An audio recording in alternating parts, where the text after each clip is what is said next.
Pozdravljeni. Komentar velike nagrade Španije bo za marsikoga, ki ima rad Formulo 1, tudi boleč, a upam, da dovolj objektiven ter seveda iskren.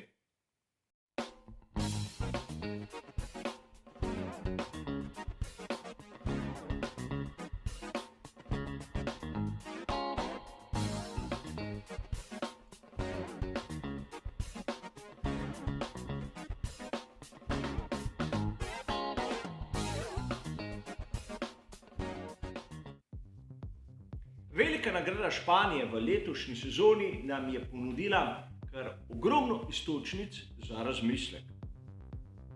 Namreč v mnogih virih smo lahko prebirali, kako je Ferrari tu na tej progi, ki je pokazatelj neke splošne forme, v bistvu hitrejši od vse konkurence.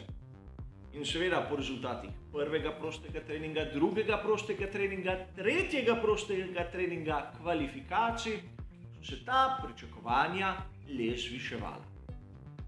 In kolikor pogledamo prvo fazo te dirke, smo lahko opazili, da res Charles Leclerc je bil bistveno hitrejši od vseh ostalih. A na to je posegla vmes usoda.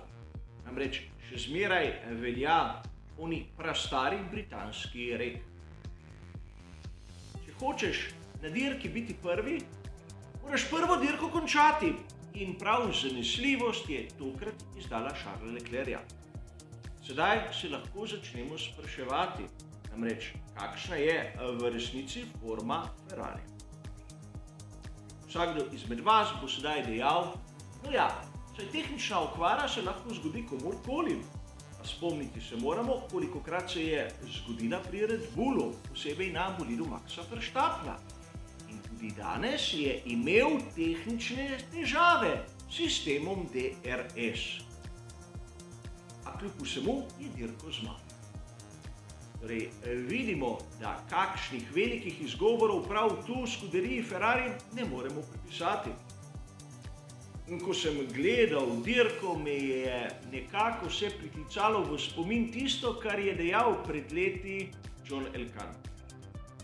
Saj ni tako pomembno zmagati, če imaš najhitrejši krog.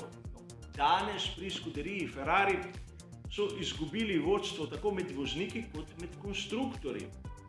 In videli smo, ko pri tovarniški ekipi Mercedes počasno, a vztrajno se priključujejo najboljši.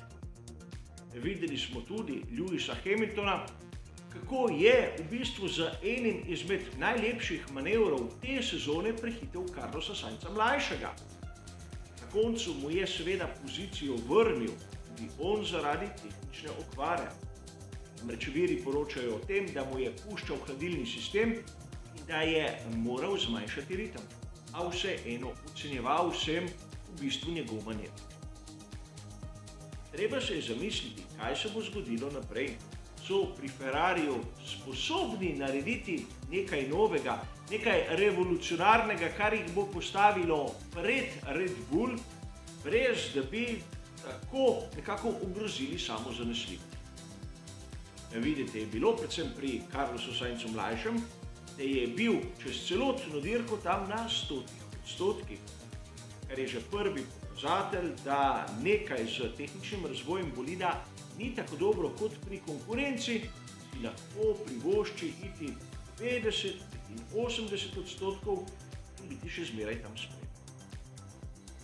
Če je po vseh teh težavah Max Verstappen prišel prvi, to lahko storil tudi Charles Leclerc z manj vneme. A verjetno pritisk, ki ga povzročajo mnogi mediji in tudi navijači, je tolikšen, da zna biti prej ovira kot pomoč. A videti, na primer, Fernanda Alonsa, kako je začel iz zadnjega mesta in se še zmeraj je bil sposoben prebiti do točk, nam zopet pokaže, da danes je bil tudi voznik izjemno pomemben. In sedaj bomo prišli do druge boleče točke. Že v prejšnjih delih sem omenil, da Micku Schumacherju se počasi izteka čas in tokrat je imel zopet priložnost, da bi osvojil točke. a jih ni. Njegov moštveni kolega je bil praktično izven igre takoj na začetku.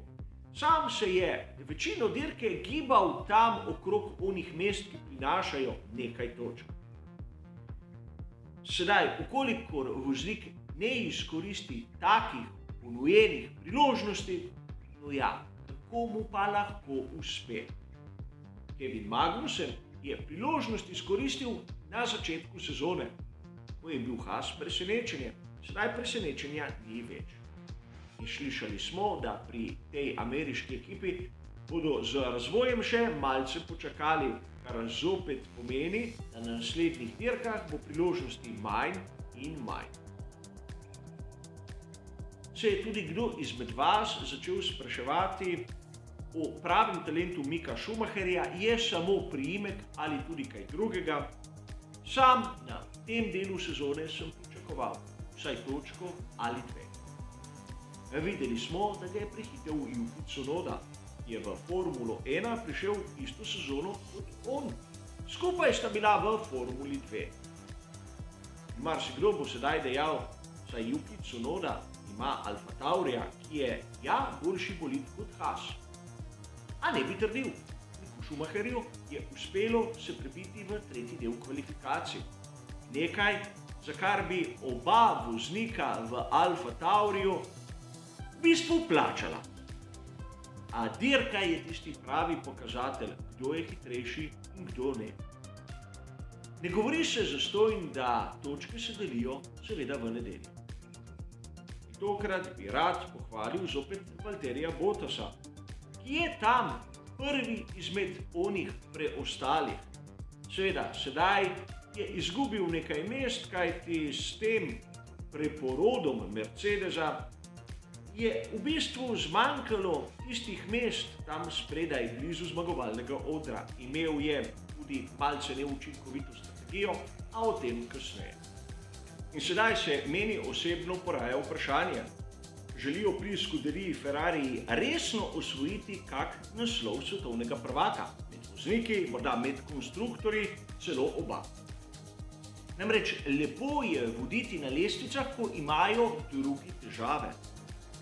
A videli smo, da težav pri skuderiji Ferrari še ni bilo toliko kot pri konkurenci. Zato ta rezultat Charlesa Leclerca nekako sodi v to statistiko, ampak kolikor pogledamo lestvico med vozniki in konstruktorji, vidimo, da skuderija Ferrari ni več na vrhu. A sedaj se bo pritisk začel večati in odvisno bo od same ekipe, kako bo reagirala. Zopet bi rad citiral predhodnika Matije Binota.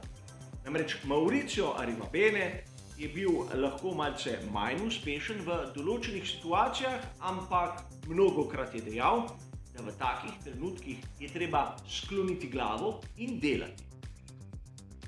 In prav to je tisto, kar sem pričakoval od skuderije Ferrari že do velike nagrade Španije, ampak mislim, da se strinjamo, da smo od tega videli bore malo. A vem, sam osebno sem mnogokrat preveč strog in preveč zahteven. A poglejmo še malce, kaj se je zgodilo pri strategiji. Namreč, ukolikor pogledamo napovedi, ki jih je dal Pirelli, smo bili morda malce začudeni.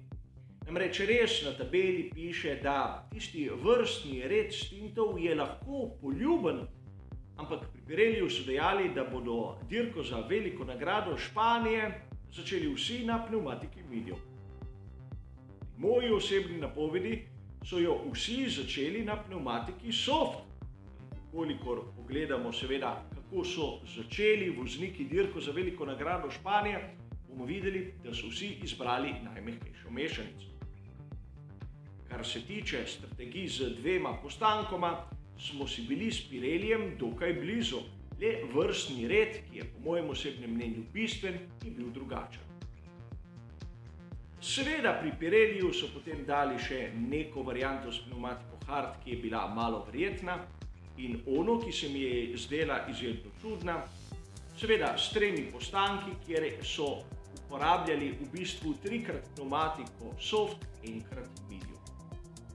sami dirki so ekipe Formule 1 res napravile 3 postanke. A oni najboljši so dvakrat uporabljali pneumatiko soft, dvakrat pneumatiko medium. Ne vem, ali je bilo to načrtovano ali ne, ampak jaz ne Pirelli nismo prišli niti blizu tistega, kar smo videli na sami progi. A kot običajno gre za neke vrste vajo, da se tudi mi, navdušenci, naučimo malce razmišljati, kako gre ta strategija. In od ekipe kot je Pirelli, ki ima boljši dostop do podatkov, kot ga imam jaz, ponavadi pričakujem, da bodo zadeli vsaj približno tisto, kar se bo zgodilo na progi. A tokrat v določenih elementih, priznam, sem bil sam bližji. Treba je povedati, da izbor, kot sem ga imel jaz, ga je imel Valtteri Bottas. Na koncu se ni pokazal za tako uspešnega kot oni z postankom več. A ni važno. Kmalu bo naslednja dirka velika nagrada Monaka. In upam, da bomo videli malce boljšo reakcijo skuderije Ferrari, glede na ti 2 slabi dirki, ki smo jih gledali v Miamiju in seveda tudi v Barceloni. A je treba, da omenimo še vse tisto, kar se je zgodilo na veliki nagradi Emilia Romagna? No ja, bolje da ne. Za danes, kot seveda za ta komentar, bo to vse. Hvala za vašo pozornost, ter seveda nasvidenje.